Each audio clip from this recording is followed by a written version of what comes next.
Welcome to our short film panel discussion. Today we have our 10 short films, and some people that have joined us are directors, some people that are just our writers. What I would like to do is just ask a general question about short filmmaking. So my question is, what is it about short filmmaking that appeals to you as an art form?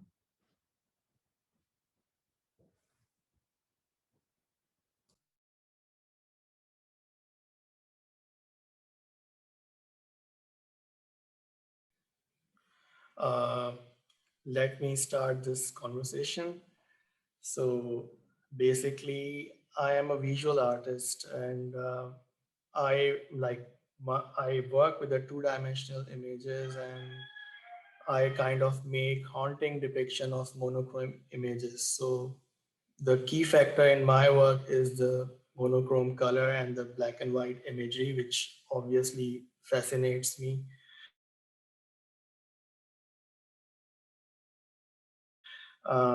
And while I was at imagery, I started exploring a new direction by looking towards the new media, which is a moving image for me. And kind of exploring that direction in a broader spectrum. And that's how I got into this genre. And this is my directional debut where I have made a very whimsical kind of a black and white movie. And I mean, like the fascination is there, but I'm kind of exploring that in a certain way. So that probably answers your question. Thanks, Adeel, for answering that. The end. It was a fascinating film, considering the topic that you were covering, and I loved the fact that it was black and white. I really enjoyed watching it, and then the soundscape was also quite haunting at times. So Adeel film is called The End. Anyone else who would like to join and answer that question? I would like to go. Yeah, in my movie, this case, Incredible Insight, that I have directed, the movie Incredible Insight. This is a kind of a movie which is very inspirational, which is very kind of a motivating film, which inspires a lot of people. And this short film, come documentary, is also kind of a documentary. You can see Dr. Sai Kaustuv is here. I have made the film on him. It's a art form. You can say it's a creativity plus inspirational kind of a film. So we have put a lot of efforts. We have put, and that the film got shot entirely on the lockdown period. That was the main challenge. But we came across many challenges, and we overcame it. And finally, we are very pleased that it got selected in UK Asian Film Festival. Thank you, Kaushal, Dr. Kaushal Dasgupta, for that. The question is, just as a reminder, what is it about short filmmaking that draws you to the art form? I think, Nicholas, you had your hand up. Yes. Short filmmaking is so interesting to me because it's so ill-defined in regard, especially in relation to features. In features, there are so many books about the step-by-step of how to break down everything, every kind of mode of structure. And short films are just, it'd be great if they were less than 20 minutes. And it's so, that's what I love about it. There's so much freedom allotted in that form. Hello, everyone. My name is Dilani Rabindran, and I'm speaking to you from Toronto, Canada. I am the producer of Untouchability. I'm here representing our director, who is in India and unfortunately unable to join at the moment. But thank you to the UK Asian Film Festival for choosing our short to play at your prestigious showcase. What draws me to the form of short films as a producer and a marketing consultant is that we can say so much in such a small amount of time, as long as you write it properly. Our film is less than 7 minutes long, and it makes a very powerful statement on the continued prevalence of the caste system and discrimination based on caste, even in the most metropolitan parts of India, where everyone seems as though they've left old traditions behind and things are extremely, equal and even. You can find the most common discrimination in everyday tasks, in our case and in the basis of our film, even while you're buying vegetables. So what draws me to this form and what will continue to draw me to this form is the experimentation and the ability to focus on saying one particular message in hopefully a very, very powerful way. Thank you, Dilani. I was going to ask you that question in particular, but now that you've already answered it, I can't answer it. Bharat, would you like to talk about Uchki, please? Yeah, so I'm an architect. So I've been designing spaces, and that is what actually intrigues me and also excites me, to have spaces and people in them. So it inspires the people, the spaces inspire the people as well, and the people also inspire the spaces. So this kind of like the chemistry between both of them is what draws me to filmmaking, because there is where I can explore both of the mediums very like with different possibilities. Yeah, thank you. That's an interesting take, because when I was watching your film, it was fantastic that you'd set it all in one place. And quite often, again, as Nicholas mentioned, short story filmmaking, there's very little evidence of how you should do it. There is no kind of framework, there's no rules. And to actually do it in one location is quite a unique and different take on a narrative, on storytelling. So whilst you're still on, Bharat, what I'd like to know is that why did you choose the narrative to be from a very young protagonist like Pinu, when you could have made that theme bigger by using an adult? Like in the Indian families, the grandmothers and the grandchildren, the relationship between them is very special, and it explores from discovering new things. Like when you become an adult, you explore it through your grandparents rather than your parents. So this like exploring the traditions, the superstitions of Indian societies through your grandmother is something which I found it very interesting, and that's why Pinu is one who is exploring these type of ideas which are coming on her. So the grandmother is bringing all the traditions, and her elder brother is bringing all the technology related thoughts. So that is an interesting chemistry. So she's like a pendulum swinging between the grandmother and the elder brother, and she's like having fun out of it. Thank you. That's brilliant. The other question I'm going to actually ask Dr. Kushal Dasgupta. We've know quite a lot about what you do, and your brother, Dr. Sai Gupta, is very well known with all of the stuff that he does, which is to do with his graphic design and his music. What I want to know is, obviously, your disability should have hindered you. What gave you the incredible strength to continue to do what you're doing at this very moment in time, actually trying to talk about disability, and particularly disability in India? Yeah, so I think Dr. Kushal wanted to show through this incredible insight film that a person sitting in a wheelchair, having 90% disability, severe hearing impairment, I can't do anything, is not a hindrance or a barrier in one's life. When you have something to touch the sky, to achieve so much thing, and it is not a barrier to dream high. People in our society, especially Indian culture, they feel differently able people are not here to celebrate their life. But I am here to tell you that if you want to judge our abilities, you can see that all the things we can do. So this can do attitude and positivity, you can say, was the default software in me from my birth.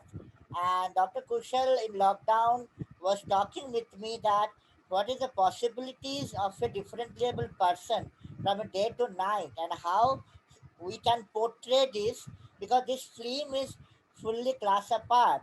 We have seen in Hollywood and Bollywood lots of disable oriented film, but mostly they all are acted by prominent actor and actresses.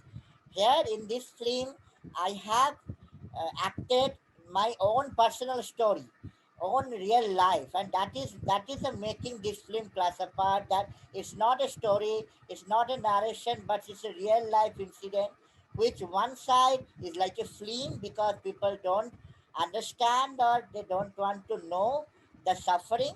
But I wanted to show that after all suffering, India's differently able issues are there in lot. People, our surroundings are not designed for us, but I wanted to show that if you have something in your mind to do, or if you want to change the mindset up, it starts from your home, it starts from your own film. So Kushal and me did this film only to showcase that start the change with yourself, you expect from the world, then everything will change around. Also, like this year's the famous UK Asian Film Festival is Ray of Hope. So I also Satyajit Race is my biggest inspiration. So this not only made the Ray of Hope not only inspired the differently able people, but also the normal people. So it is basically an inspirational movie across different sectors of the society. So it's very nice. And thank you so much for the selection. So we've come on a theme that I think we ought to further discuss, which is obviously to do with short filmmaking. Should short filmmaking be realistic, or should it be experimental and escapists? So we have two different filmmakers who are here. One is an experimental one in The End, and the other one, for me, Nicholas, your film is a bit of an escapism. I really enjoyed it considering we were in lockdown. So first of all, I'm going to ask Nicholas to tell me why you thought a film like Last Night in Vegas should be made in a time of lockdown. Well, we were actually very lucky. We finished principal photography about a week and a half before lockdown began. So on set was the first time I heard what COVID-19 was. That was the first time that I had heard it's happening. It might be happening here. This might be the last time we're all together. And that was, up until just recently, my last set that we were on. So it took on this insane second life, which is the film is such a tribute to musical theater and to live theater, that to get to finish post-production and release the film and now being able to show it to this audience during a time of lockdown when live theater is struggling and we're trying to bring it back, it's special. It's a beautiful thing to be able to put out in the world and give to people. So on that thing about musical theatre, were all your actors from the musical theatre, or did you actually audition for just normal film actors? A little bit of both, certainly. What we did try to do is create an environment that felt a little bit more akin to the communal aspects of theater. We rehearsed for about 4 weeks before we rolled camera, and we shot the film over 2 weekends and only used the footage from the second weekend. We basically shot the film twice because we wanted to give our actors the sense of dress rehearsal and then final thing. So it was incredibly helpful for our director of photography, Brennan, that we were able to do that, just because, it's nice to have a second go at it. In film, you so rarely get a second take, much less a second draft entirely. Thank you. And Adeel, could I ask you why you decided to do an experiment? Well, it was your first film, And Yes, why it is. and why did you decide to do it? And why did you decide to submit to us, the UK Asian Film Festival? Well, actually, my film is kind of open for many interpretation, and I want this film to be experimental because the topic I have chosen is kind of something which we cannot talk about, in a very graphic way. So I thought maybe I should do something where you can get the essence what I'm kind of talking about. You can have this feel, but the interpretation or the narrative is open for for the global audience. Like for me, the from the culture I'm from, where I comes in, have a different narrative, but the probably the same thing is happening all around the world, and like people can come up with their own experiences and they can have a look, and like they can bring something out of it or take something out of it either. So that's my holistic idea about doing something where you know there is no visual vocabulary, there is a certain music, orchestral music. And when I was kind of composing the music, there were a few thoughts, like because this film is coming, like kind of comes in from the Asian perspective, so why not we can have a very traditional kind of a music as a background or back score. But I feel that because this film kind of goes to the broader audience and it does not need that kind of treatment.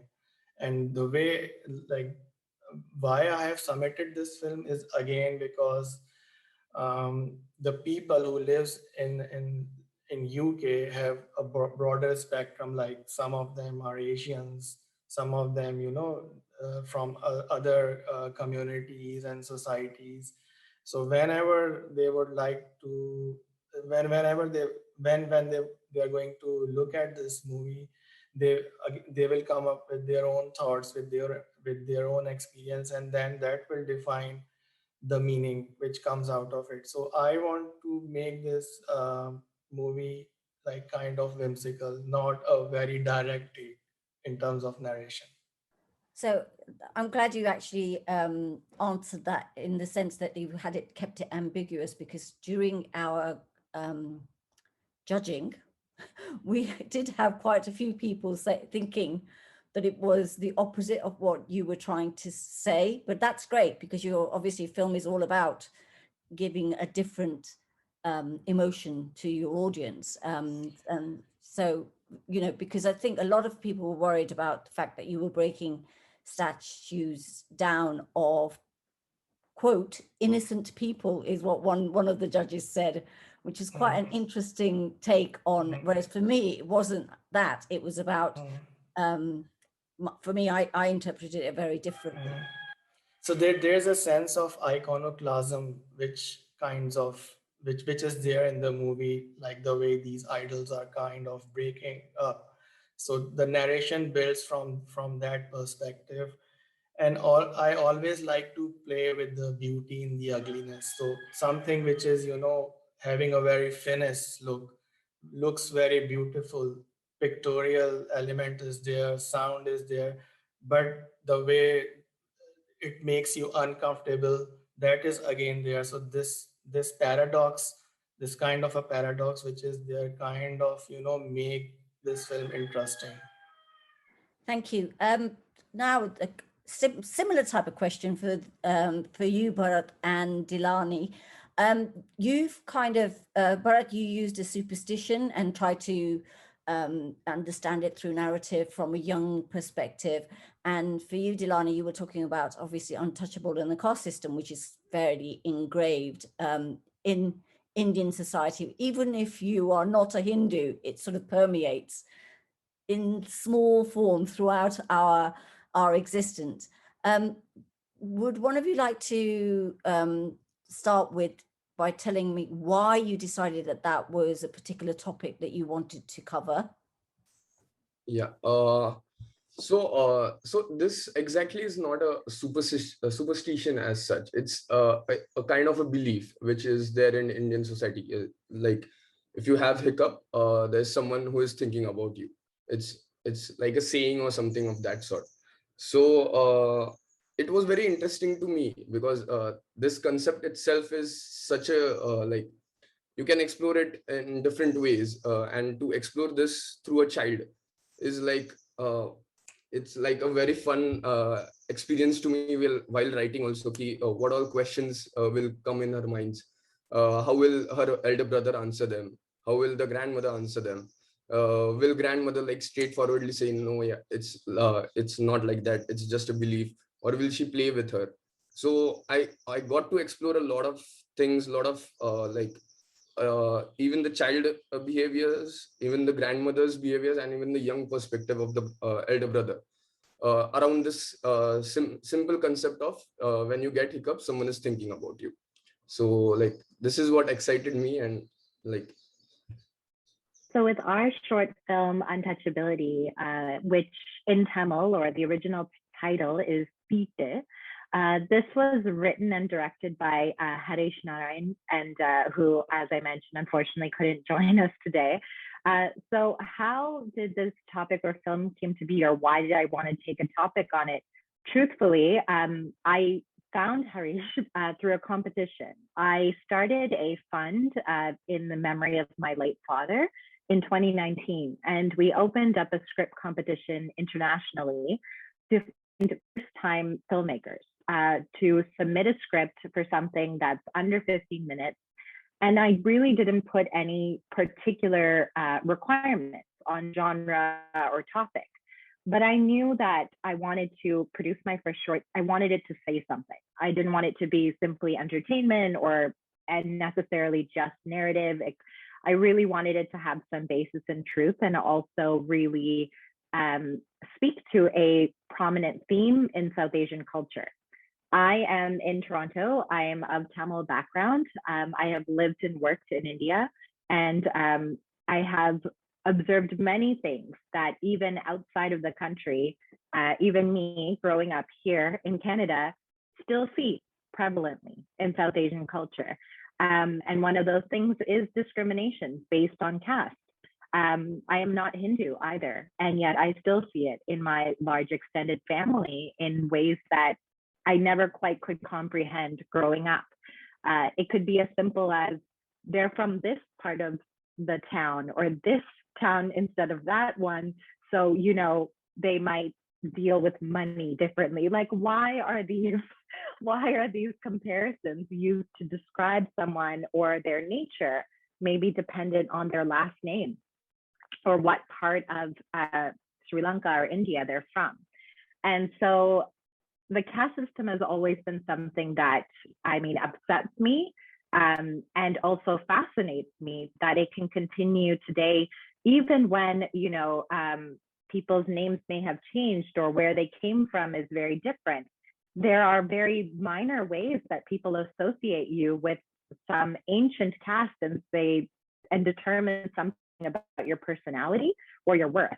And so when I received Harish's script, which was one of very many that we received, it stood out to me because, as I mentioned before in my first answer, it said something in a very subtle way, subtle but impactful. And if you've had a chance to see our film, it's very casual. You know, the racism, the discrimination is very casual. And it happens between two neighbors who are bound to see each other the next day and have to address this, you know, situation. And it's very likely that this exact situation happens every day. And so for me, Harish's script stood out, and I knew I wanted to make it because I just thought, if we do a really good job with, you know, depicting what he's written so eloquently on screen, maybe every time someone goes to buy vegetables and they say something about their neighbor, or every time they see that neighbor and think, oh, let's not literally, you know, exchange goods with them because they may have come from this descendant, we wanted them to think about, how does that make sense? Or in what world are you using this ancient system that may not have any relativeness in your everyday life? Why are you using it to make decisions as simple as your grocery shopping? Yeah, I found your film interesting in the sense that because it was set in Tamil Nadu and South India, and it's a very socialist government that rules there. So when you have the sort of the message of everybody's equal at work, but then your next door neighbor, because they are from a different caste, was quite an interesting take. And that was one of the reasons why I picked it, because it helped with the debate of what short films are all about, whether they are about messages or are they just things that you continue to do. So on that note, what I'd like to do is ask a question. As short filmmakers, do you think that we should be making films that are very much like that allow what Adeel has done and what Dilani has done with Untouchable, allow the audience to question their beliefs? Or do we make films that are just to for ourselves, for whatever we want to do, whether it is, you know, a film about how I make chapatis, because I've seen we have that, or is it your job as a short filmmaker to make something that will make your audience think about an issue that's prevalent in South Asian society? I guess I'll speak to that first, because I'm producing 2 other shorts right now that one of which kind of says something again about a societal issue and something that is prevalent in South Asian culture. And the other one is just a great story about a bitter couple. So, I mean, they're very impactful. I think as long as we execute them in the way that we're hoping, they will both have an impact on screen, but one will make you think about maybe your own position as that one is related to feminism and, you know, forced arranged marriages at a young age.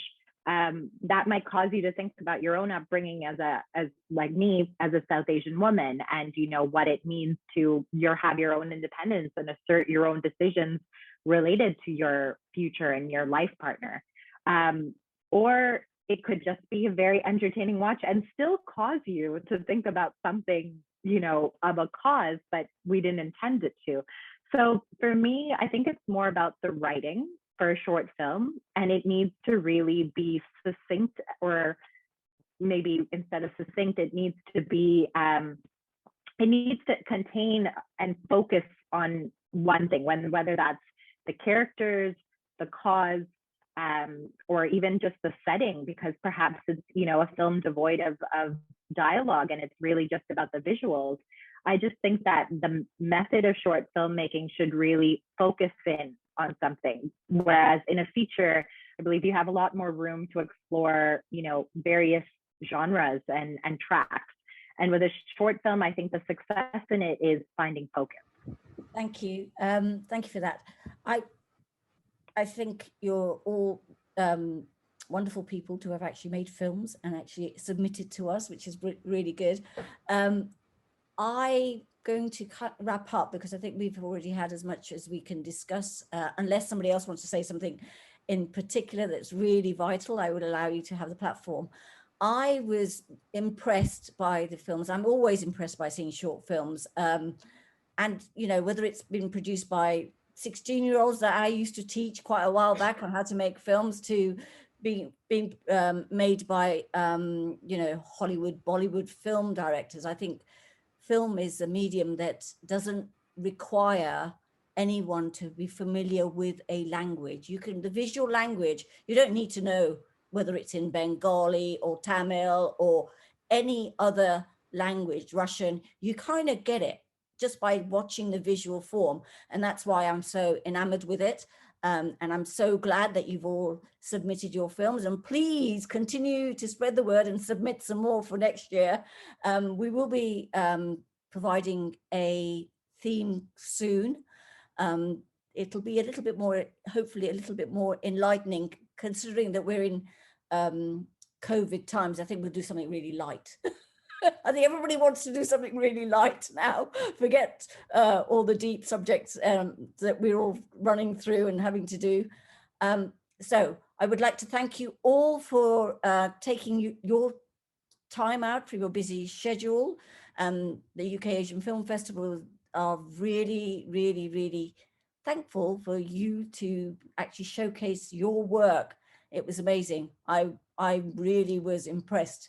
There are times when we do get films that are made by 16-year-olds, but quite often we do get some amazing films. And you're right, Nicholas, loads of people's films just sit on their laptops or somewhere and don't get submitted because they feel that it's not good enough. But you'll be surprised at how film festivals, particularly people like us, want to hear your stories, because they are stories that are unique to us as South Asians, and we are obviously in the diaspora, but they're also unique in the sense that we like to have more films coming from places like India, Pakistan, Afghanistan, Nepal, Sri Lanka. We're open to everywhere, Bengal, everywhere, that, especially in the country, but we're also available for everywhere that South Asians live. Thank you very much. Thank you so much for organizing this event. It's wonderful. I'm so glad that we, people behind the short film program had a chance to meet like this. I'm so sad I can't be in the UK for the festival this year. So thank you for organizing this. Thank you so much. It's been great to be here.